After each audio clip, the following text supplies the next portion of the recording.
Visakha east నియోజకవర్గంలో graduate ఓటర్లకు డబ్బులు పంచుతూ పట్టుబడ్డ వైసీపీ కార్యకర్త ఎంపీ అనుచరుడు ఈశ్వరరావు. వార్డు నెంబర్ 16లోని బూత్ నెంబర్ 232లో ₹1,00,000 జోబులో పెట్టుకుని వచ్చి పంచుతుంటే ఈశ్వరరావును రెడ్ హ్యాండెడ్గా పట్టుకున్నారు స్థానికులు మరియు టీడీపీ నేతలు. విషయం తెలుసుకున్న ఎంవీపీ పోలీసులు నిందితుడిని అదుపులోకి తీసుకున్నారు. మార్పు కోసం మనం సైతం media buzz Telugu news channel.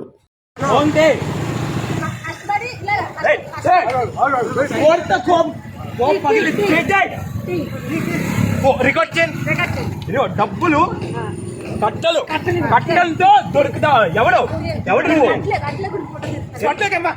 ఆగండి. మీరు డబ్బులు కట్టలతో సిగ్గులేదా? ఎవరితో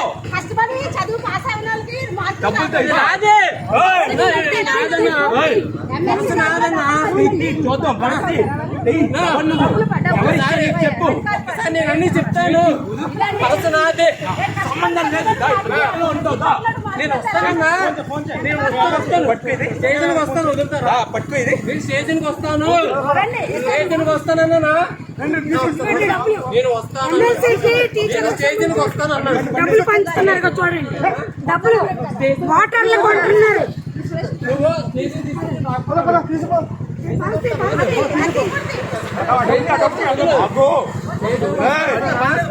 ఎవరు నిన్ను ఆపెట్ వదులు. ఒకసారి పరిస్తే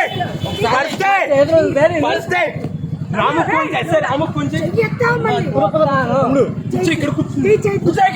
కూర్చో. డబ్బులు పంచడానికి అనుకున్నాడు కదా.